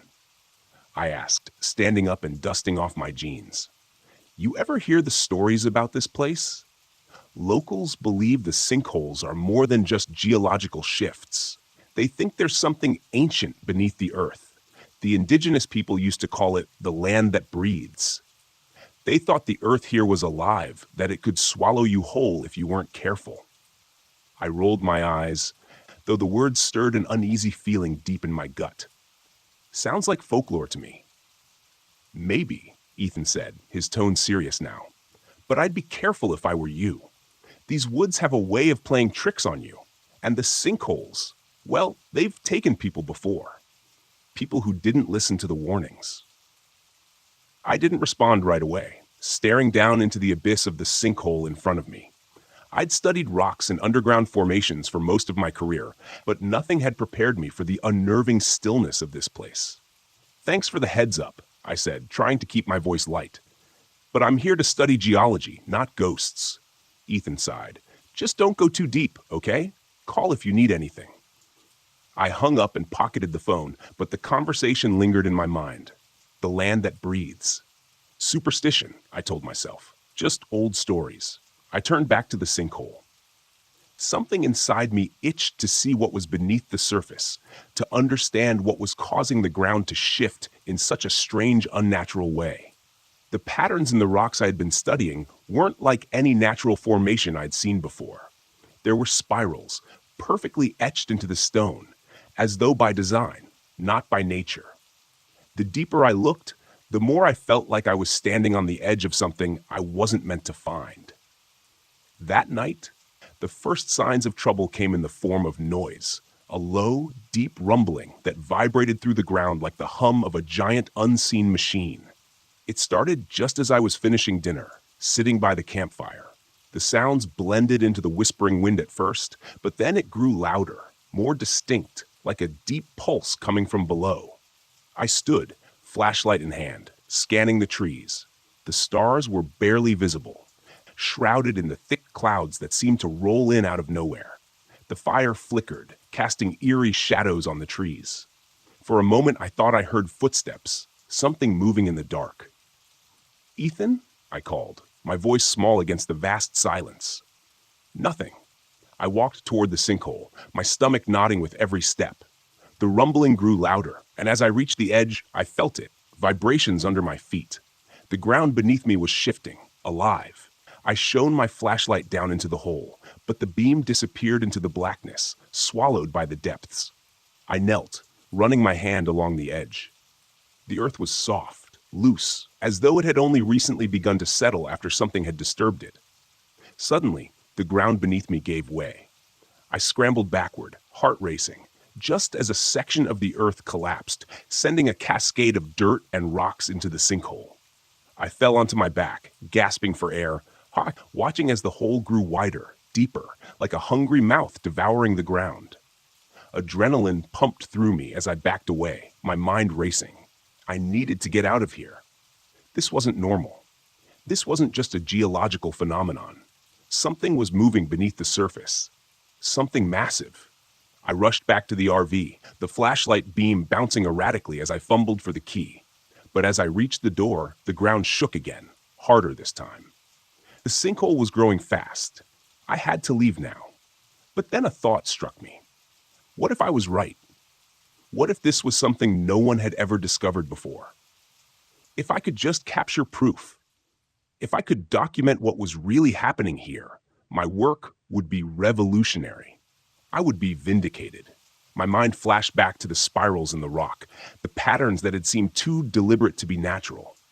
There was something ancient beneath the earth, and I was so close. I grabbed my gear and rushed back to the edge of the sinkhole. My heart pounded in my chest as I descended carefully into the darkness, lowering myself into the opening. The air grew colder as I went deeper. The walls of the hole were damp and slick beneath my hands. After what felt like an eternity, I reached the bottom. The cavern was vast, much larger than I had anticipated. My flashlight illuminated jagged rock formations, but it was the carvings on the walls that caught my breath. Symbols, spirals etched deep into the stone. They were everywhere, ancient and deliberate. This wasn't just a natural formation. This was a structure, a temple of some kind, buried deep beneath the earth for centuries, maybe longer. I pulled out my camera, hands trembling, and began to record. But as I did, a low, resonating sound filled the cavern, a rhythmic pulse, like the beating of a massive heart. I froze, my breath catching in my throat. The walls seemed to vibrate with the sound, the ground shifting beneath my feet. And then, from the shadows, I heard it. Footsteps. Heavy, deliberate, coming from the deeper recesses of the cavern. Something was moving toward me. Something massive. My flashlight flickered, casting erratic beams of light across the stone walls. I backed away slowly, my heart hammering in my chest. Whatever was in the darkness, it was getting closer. I could feel its presence, a weight in the air, a primal force that made my skin crawl. The footsteps stopped, and then a deep, guttural growl echoed through the cavern. I ran. I didn't look back. The ground trembled beneath me as I scrambled up the wall of the sinkhole, my hands slipping on the loose earth. The growling grew louder, closer, until I could feel hot breath on the back of my neck. I burst out of the sinkhole, gasping for air, and ran toward the RV. The ground shook violently, and as I reached the door, I glanced back. The sinkhole was collapsing in on itself, the earth swallowing it whole. But for a split second, I saw something massive, serpentine, rising from the depths before it disappeared into the darkness. I didn't wait. I threw open the door, started the engine, and sped away, leaving Hollow Creek behind me. By the time I reached the main road, my heart had finally begun to slow. I was alive. I had made it, but the images of that cavern, those symbols, haunted my mind. I had uncovered something ancient, something that wasn't meant to be found. As I drove away, I couldn't shake the feeling that I had disturbed something that should have stayed buried, something that was still there, waiting beneath the earth. And I knew one thing for certain: I wouldn't be going back.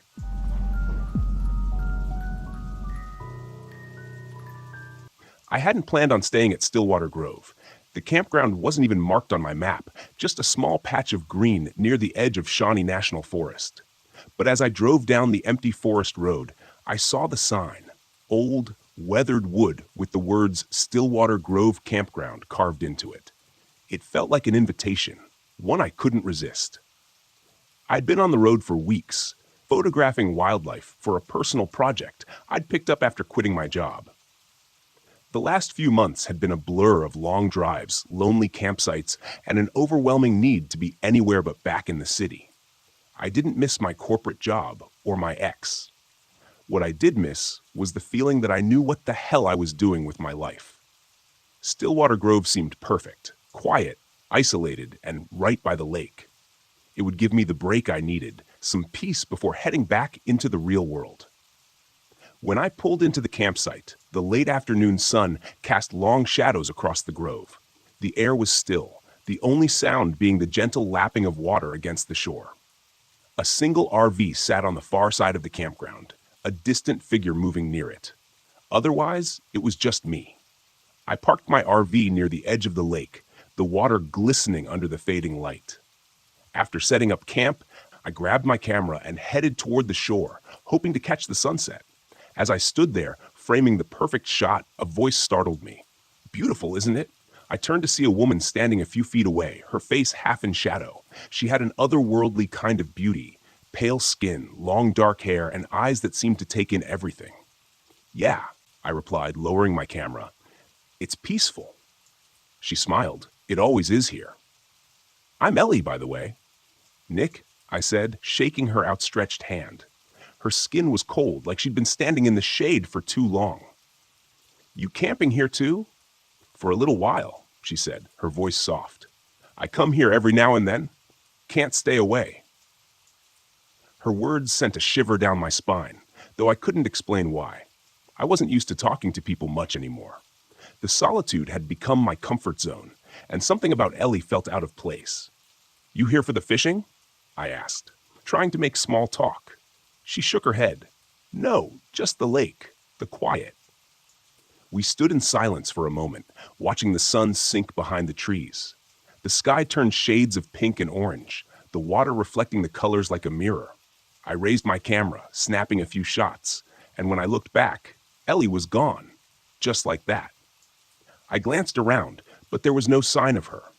The other RV was still parked at the far end of the grove, but there was no movement. I chalked it up to her being quick on her feet, though it left me feeling oddly unsettled. That night, I couldn't sleep.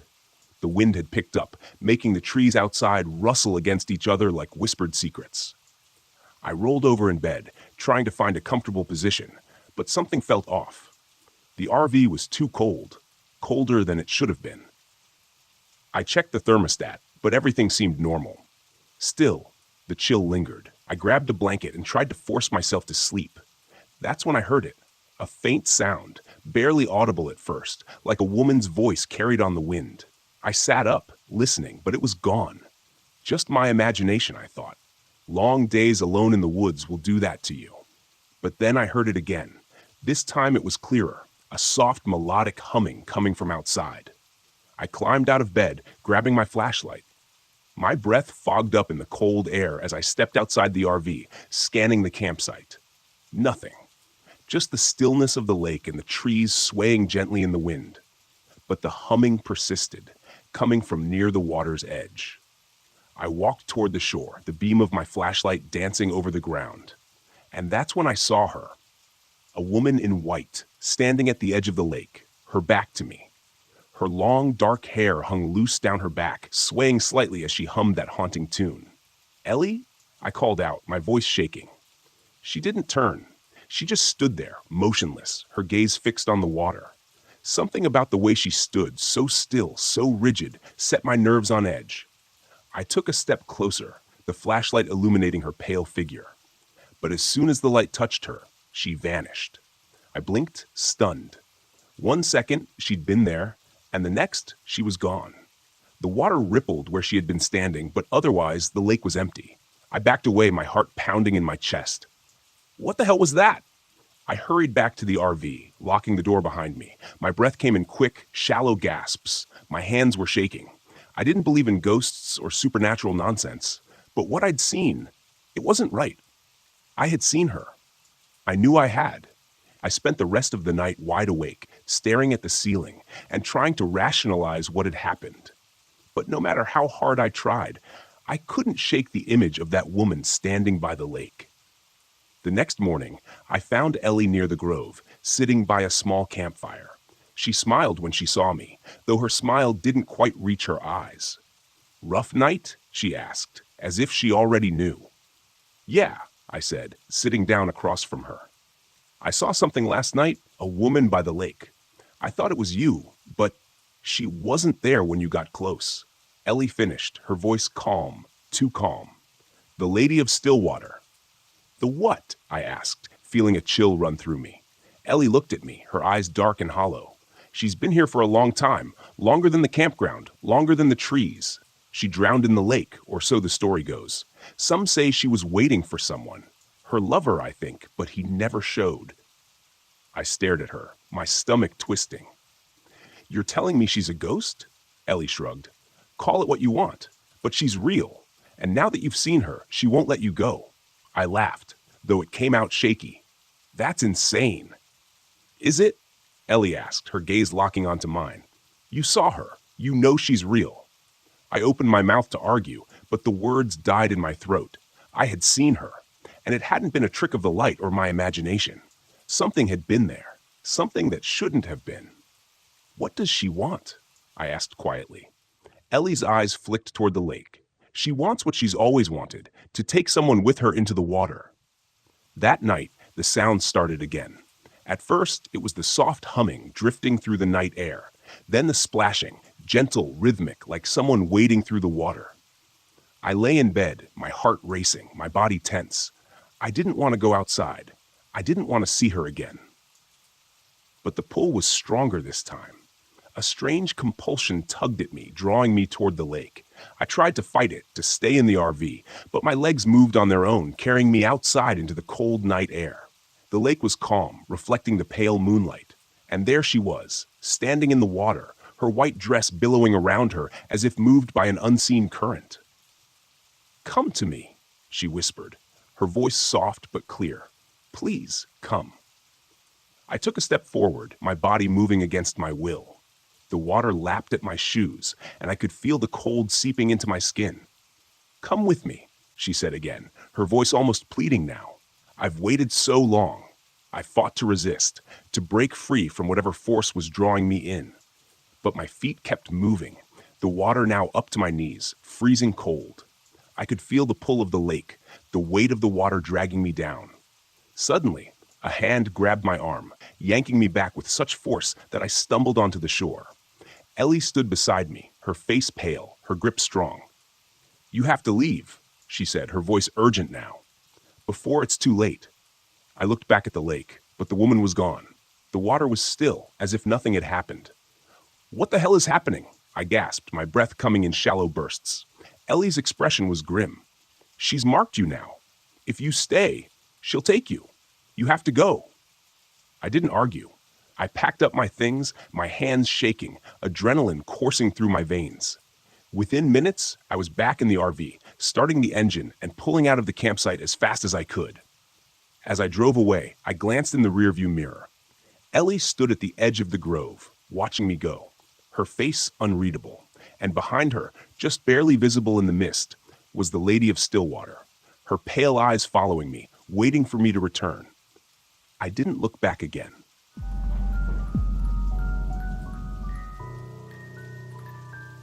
The Great Smoky Mountains had always been a dream destination, a place of beauty, solitude, and isolation where I could lose myself in the woods and maybe find myself again. After the breakup with Eric, I needed an escape, something to remind me that I was capable, that I could handle life on my own. Mark, of course, wouldn't let me do it alone. My brother insisted on coming along, and with him came Na, his bubbly girlfriend, and Lucas, a friend of his who seemed more interested in me than the mountains. The whole trip was supposed to be a solo adventure, but I caved. I figured I could handle them for a weekend. We set out early on Friday, and the trailhead was already buzzing with tourists, their laughter filling the crisp morning air. Mark led the way, checking his map obsessively while lugging around half a camping store's worth of gear. He liked to over-prepare for everything. Na, naturally cheerful, hummed some pop song as she skipped along behind him. Lucas stuck close to me, his jokes falling flat and his flirtations rolling off me like water on rock. I was there for the hike. The Smokies were breathtaking. The way the mist clung to the rolling hills, the distant sound of water rushing through the trees, the deep green of the pines and ferns that hugged the path. If I could just let myself melt into that wilderness, I thought, I might forget the reason I came here in the first place. But that sense of peace didn't last long. By the time we reached the more remote trail where we planned to camp, the crowds had thinned out. It was just us, and I was grateful for the quiet, at least at first. But as the sun began to dip behind the mountains, a strange heaviness settled over the forest. The cheerful calls of birds disappeared, replaced by an eerie stillness. Something feels off, I said, mostly to myself. You're just not used to the quiet, Lucas replied, a grin plastered on his face. This is the best part. Just us and the wild. I nodded, but couldn't shake the sensation. As we set up camp, Mark was his usual methodical self, making sure the tents were positioned perfectly and ensuring the fire pit was well constructed. Meanwhile, Lucas's tent wouldn't stay upright. The poles sagged despite his best efforts. Na laughed at his struggle, but I could sense the rising frustration. You didn't exactly bring a 5-star hotel, huh? She teased. I didn't blame her for laughing. Lucas's tent was a joke, but when the wind picked up later that night, it was less funny. The flimsy thing shook and collapsed in on him. Halfway through dinner, Mark offered to help him fix it, but Lucas waved him off. I'll manage, he muttered, clearly embarrassed. I felt a twinge of guilt, but the night was closing in fast, and we all needed rest. We sat around the fire, the woods around us thick with shadows. The Smokies, which had seemed so beautiful just hours earlier, now felt ominous.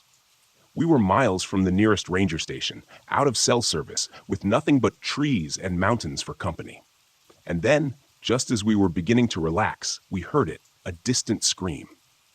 It was high-pitched, echoing through the valley. It wasn't human, but it wasn't quite animal either. The sound made my skin crawl. "Cougar," Mark said, but he didn't sound convinced. "Yeah, right," Lucas scoffed, throwing another log on the fire. "That's the Wampus cat." He grinned, as if he'd just cracked some hilarious joke, but no one laughed. I hadn't grown up around here, but I knew enough about Appalachian folklore to recognize the name. The Wampus cat was the stuff of campfire stories. Half woman, half beast, cursed to stalk the woods and hunt down anyone who ventured too far from civilization. "Don't joke about that," Na said, her voice wavering. "People say they've seen it." Mark, ever the pragmatist, rolled his eyes. "It's just a legend. Probably an owl or something." But as the night wore on, I couldn't shake the feeling that we were being watched. The fire cast long shadows, and every crack of a twig in the distance made my heart skip. I wrapped my arms around my knees, trying to focus on the warmth of the fire and Na's cheerful chatter, but the unease settled deep into my bones. When I went to bed that night, I couldn't sleep. Every rustle of leaves outside my tent sounded too close. I kept thinking about that scream and the way it had seemed to echo from all directions. Eventually, exhaustion took over, and I drifted into a restless sleep. The next day, the tension between us started to show. Mark was irritable, frustrated that we weren't sticking to his planned itinerary. Na tried to keep the mood light, but her jokes felt forced. Lucas was quieter than usual, as though the previous night's collapse of his tent had deflated his bravado. It didn't help that the wildlife we encountered seemed wrong. Deer stood unnaturally still, watching us with glassy eyes. We came across a black bear in the distance, and instead of lumbering away as they usually do, it stood on its hind legs, staring at us for far too long. I didn't mention it to the others, but I noticed that every time we passed an animal, it was facing us, not the other way around. "They're just curious," Mark said when I finally pointed it out, but I wasn't so sure. By the time we made it back to camp that evening, a low fog had settled in around the trees, shrouding everything in a thick, wet blanket. My unease from the night before returned, stronger than ever. I set my gear down near the fire pit and wandered toward the edge of camp, drawn to the stillness that felt too unnatural. As I stood there scanning the woods, something moved in the distance. At first, it was just a shadow, a blur of movement between the trees. I blinked, thinking my eyes were playing tricks on me. But then I saw it again. Something humanoid, but not quite. It was tall, hunched, and moved with a feline grace. For a split second, I swore I saw glowing yellow eyes staring back at me from the shadows. "Hannah?" I jumped, startled by Mark's voice. "Yeah," I lied, turning back to the fire, but I kept looking over my shoulder, searching the tree line for any sign of the creature. Nothing. But I knew I hadn't imagined it. That night, the woods came alive with sound. The same scream echoed through the trees, but this time it was closer, louder. I could hear branches snapping in the distance, something big moving through the underbrush. Na woke with a start, her eyes wide with fear. "Mark," she whispered, shaking him awake. "Something's out there." Lucas sat up too, his face pale in the firelight. "It's the Wampus cat," he said. But this time there was no humor in his voice. I glanced at Mark, hoping for some reassurance, but even he looked rattled. "We need to stay together," Mark said, his voice low and steady. "Whatever it is, it's probably just curious. Let's not provoke it." But as the night wore on, the sounds grew closer, branches breaking, heavy footsteps circling our camp. I gripped the camping knife I kept in my pack, my hands slick with sweat. The fire crackled weakly, its light barely piercing the thick fog that had rolled in again, and then it attacked. It happened so fast. 1 minute, we were huddled around the fire, and the next, something lunged from the shadows, knocking Lucas off his feet. He screamed, scrambling to get away, but the creature, whatever it was, slashed at him with claws I could barely see. Blood sprayed across the campsite, dark and viscous in the firelight. "Run!" Mark shouted, grabbing Na and pulling her toward the trail, but I couldn't move. I was frozen, staring at the thing that had attacked Lucas. It was like nothing I'd ever seen, half human, half mountain lion, its eyes glowing yellow as it crouched over him, growling low in its throat. "Hannah!" Mark yelled again, and that snapped me out of it. I ran. The four of us tore through the woods, barely able to see the trail in the thick fog. I could hear Lucas behind us, his footsteps growing fainter, his breath ragged. The Wampus cat was toying with us, letting us run, letting us think we had a chance. It let out another ear-piercing scream, and I knew it was coming for us. "We need to stop it!" I gasped, my lungs burning as I struggled to keep up with Mark and Na. "Fire!" Mark glanced back at me, his face pale with fear. "It's scared of fire." "We can't stop now," I said, but we didn't have a choice. The Wampus cat was right behind us, its footsteps growing louder, closer. I could see the glow of its eyes through the trees, the way it moved, darting between the shadows. We reached the edge of a clearing, and Mark stopped dead in his tracks. "Hannah, light it! Light everything!" I fumbled with the matches in my pack, my hands shaking. We piled everything we had, gear, clothes, food, into a makeshift bonfire and lit it. The flames roared to life, casting long shadows across the clearing. For a moment, the Wampus cat hesitated, its eyes reflecting the firelight.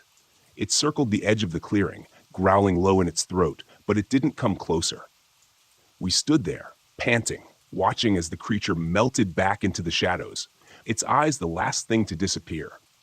We stayed there until dawn, huddled around the fire, too scared to move. Lucas never caught up. By morning, we were exhausted, bloodied, and broken, but we were alive. We never found Lucas's body. Mark didn't talk about what happened, and Na didn't speak much either. We made it back to the ranger station, where they told us we'd probably been attacked by a bear, but I knew better. The Wampus cat was real, and it was still out there, waiting for its next victim.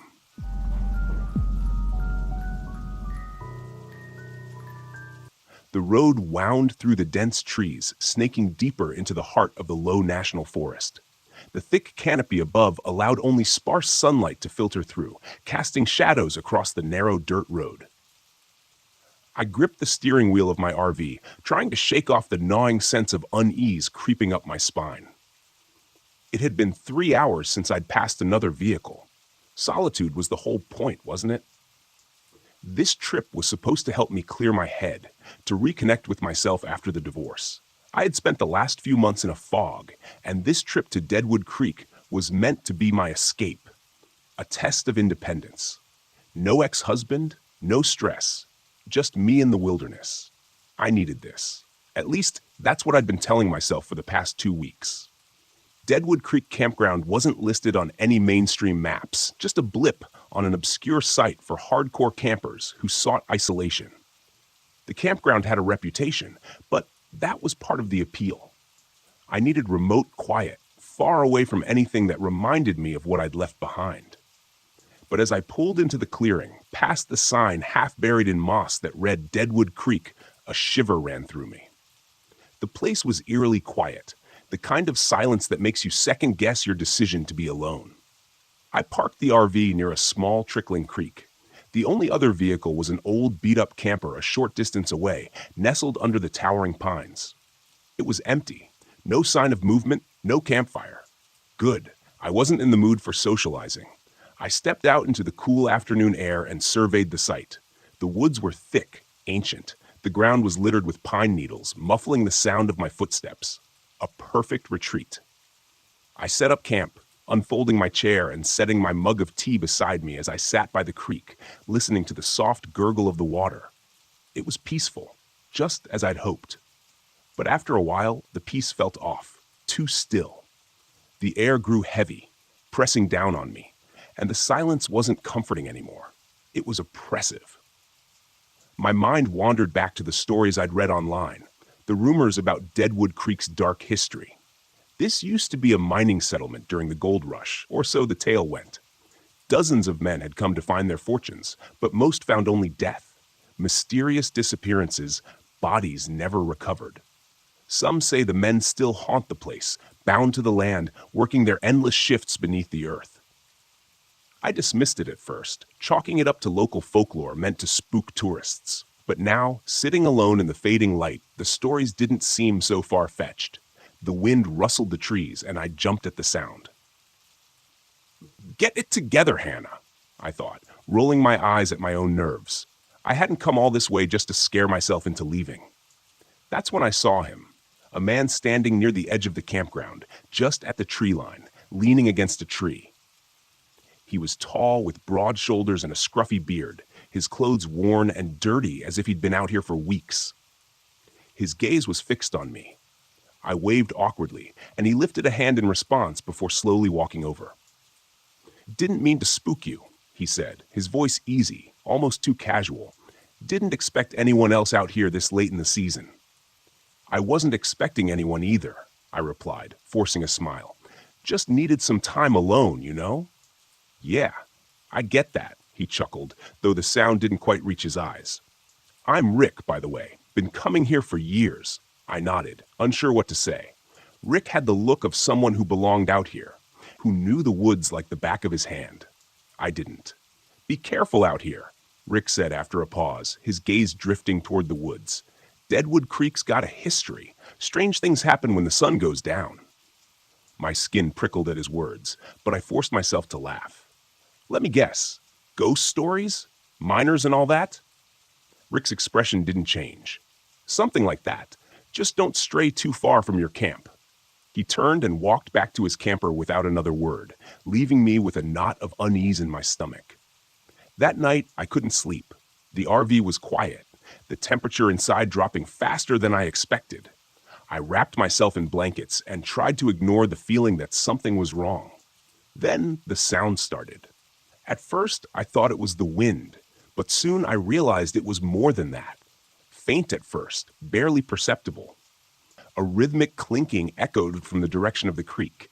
It sounded like tools, mining tools, pickaxes striking rock. I bolted upright in bed, my heart pounding. No, I was just imagining it. This was what I came here for, solitude. But I couldn't shake the sound. It was getting louder, the metallic rhythm persistent, almost like a heartbeat. I grabbed a flashlight and climbed out of the RV, my breath visible in the cold night air. The forest was a wall of darkness, the trees looming overhead like silent sentinels. The sound of the creek was louder now, rushing over rocks, and I could swear I heard voices, whispers carried on the wind. My flashlight beam swept across the campsite, catching nothing but trees and the faint shimmer of water. But then I saw them. Figures, shadowy, half-formed shapes moving by the creek. Their outlines faint but unmistakably human. They moved like they were working, digging, swinging pickaxes in time with the clinking sound. My throat tightened as I realized they weren't there in the normal sense. They were translucent, faded. I stumbled back, my mind scrambling to make sense of it. Ghosts? No, that was impossible. I backed toward the RV, my pulse racing, but as I turned, I nearly collided with Rick. Easy, he said, raising his hands. I saw your light, thought I'd come check on you. I couldn't find the words to explain what I'd just seen. But Rick didn't need me to. He just looked over at the creek and nodded, his face unreadable. They come out at night, the miners. Been here for over a century, trapped in their own hell. I swallowed hard, trying to suppress the rising panic. You mean you know about this? What is this place? Rick gave a half smile, though it was more sad than comforting. Deadwood Creek. These men came here to find gold, but all they found was death. Now they're stuck here, working the land forever. Some nights, they're just echoes. Other nights... He trailed off, but the implication was clear. On other nights, they weren't just echoes.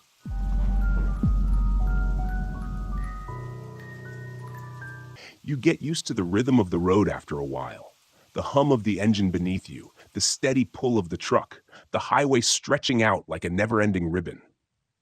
It's a kind of solitude I've come to appreciate over the years.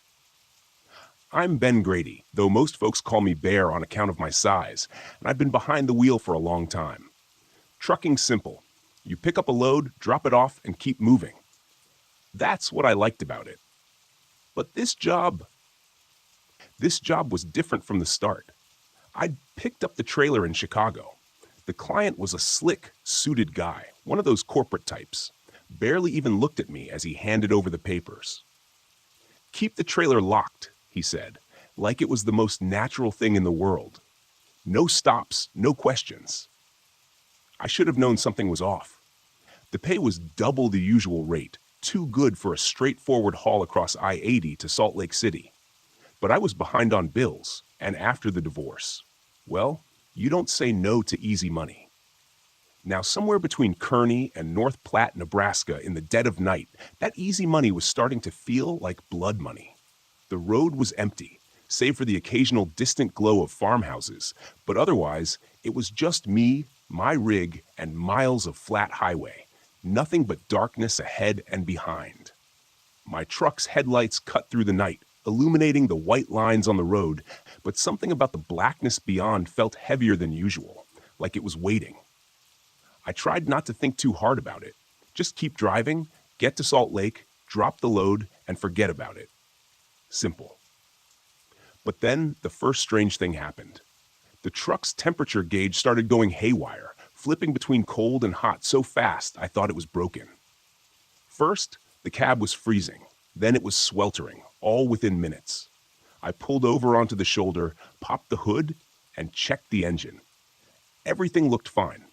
I chalked it up to a glitch in the electronics.